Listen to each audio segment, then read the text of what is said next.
Alright guys, the Vancouver Canucks defeat the LA Kings with the final score of 5-3. And guys, just what a fantastic game. Boeser with the hat trick and an assist, so 4 points for Boeser. Pettersson with multiple hits this game, as well as 4 points, which also gives Pettersson 17 points in 12 games. Now just fantastic numbers.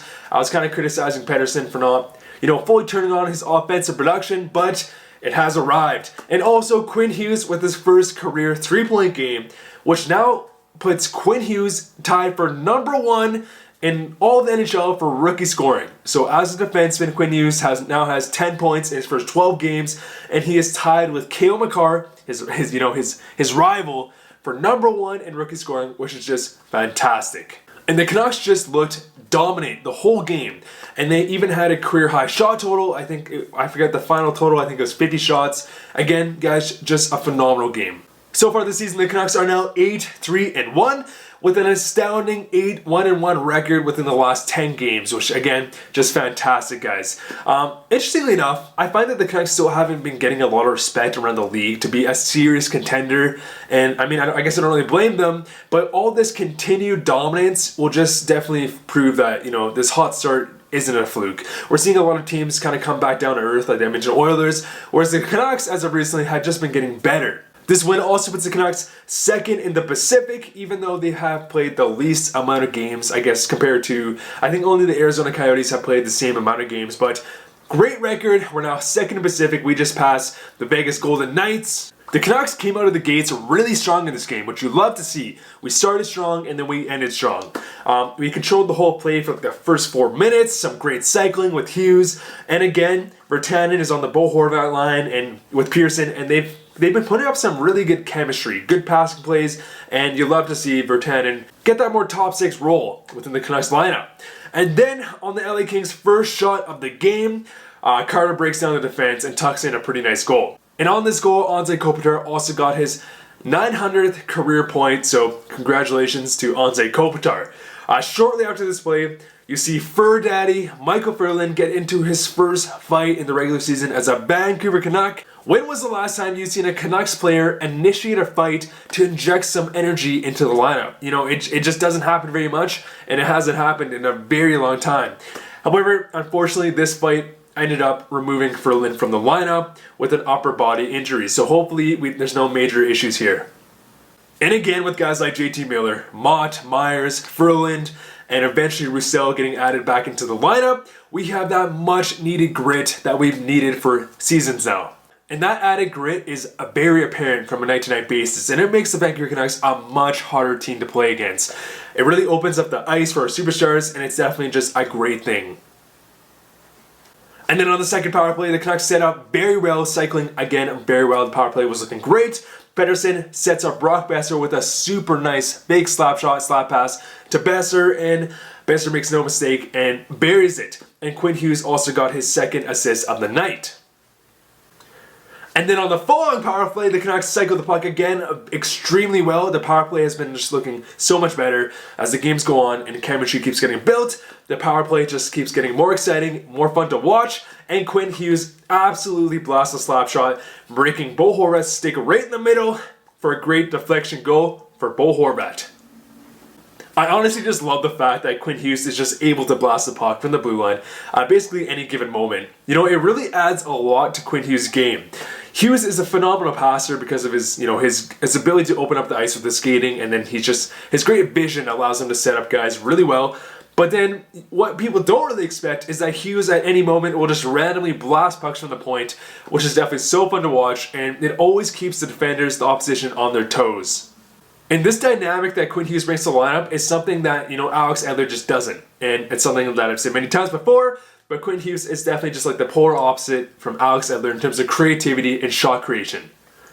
And again, with Quinn Hughes now having 10 points in his first 12 games this season and seeing #1 power play time, many people kind of expected around 25-30 points from Quinn Hughes this season. And with 10 points in 12 games and #1 power play time, what do we expect from Quinn Hughes? Is 50 plus points reasonable?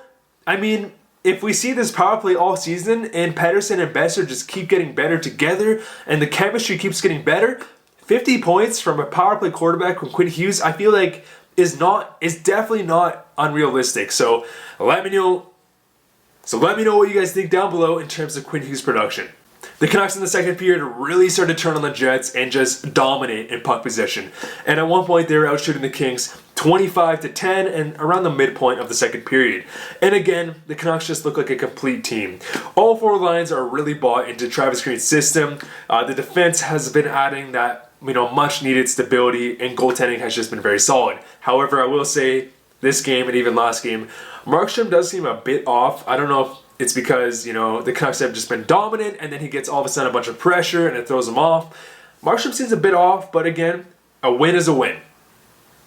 Jay Beagle then took a penalty which led to another LA Kings power play goal. However, shortly after this goal, Elias Pettersson sends an absolute Hail Mary from, I think, inside the Canucks zone to Boeser, almost nearly at the LA Kings blue line. And Boeser scores a beautiful breakaway backhand goal. You love to see it, guys. You just love to see it. And with Pettersson racking up 4 points again tonight, he now has 12 points in his past 5 games. Again, I critiqued Pettersson for not, fully displaying that dominant, offensive force that he can definitely display at any given moment. However, you can't really argue with 12 points in the previous 5 games, which is just fantastic. And funny enough, last season for Pettersson, we definitely saw his more dominant shot. Pettersson was putting on all the highlights with his absolute wild one-timer goals, or his wrist shots. And this season, we are definitely seeing the complete opposite. Elias Pettersson is that just complete player, strong defensive game, amazing shot, and just amazing playmaking ability. And this season, Elias Pettersson, I feel like it has to do with this fact that we have more scoring depth, and he isn't as pressured to score, most of the Canucks goals. And this season, we're again seeing Elias Pettersson's elite playmaking ability.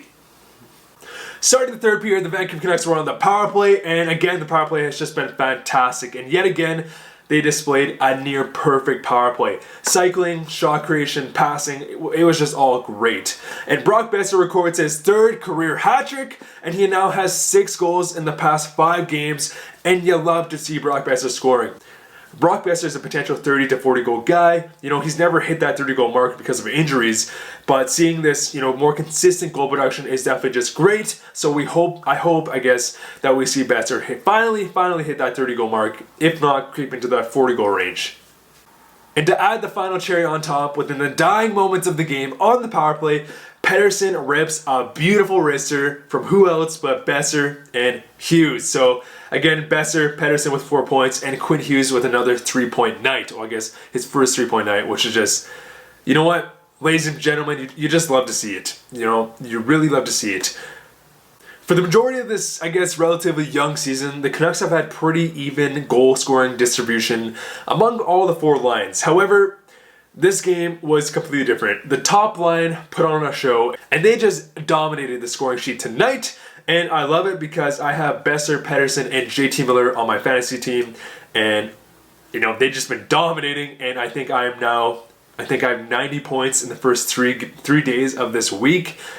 And I guess in terms of some other notable things that happened this game, Louis Eriksson again is once in the lineup. However, to be honest, I just have not been impressed whatsoever. I've been giving him the benefit of the doubt for sure, because he hasn't been able to play, on a consistent basis. So it's definitely hard to be scratched and then come back in the lineup. But his puck control, his offensive zone breaks, his passing, it just has not been very good. Again, his chemistry may not be there, but Green really makes you earn that ice time, and I just have not seen anything out of Louis Eriksson. The penalty kill also started off a bit rough tonight. However, they really pulled through, and we saw big improvements on the penalty kill and the penalty. And so now the power play and the penalty kill are really starting to heat up, and we're seeing a lot of great results. Overall, just another completely dominant game from our Vancouver Canucks. These games had just been so fun to watch, guys. As Canucks fans, we couldn't be happier. We're seeing all our superstars hit the board. Pettersson now has 17 points in his first 12 games. So fantastic numbers. Boeser's hitting the board. Quinn Hughes is scoring and producing. You'll love to see it, guys. So hopefully Ferland isn't out for any significant amount of time. Hopefully it's just a bruise or Hopefully it's not like a knuckle injury or I don't know. He got punched, I guess, a couple times. So hopefully it's nothing too serious. But anyways, guys, what do you guys think about this game? Absolute dominance. You'll love to see it. Anyways, guys, thank you guys so much for watching. See you guys later.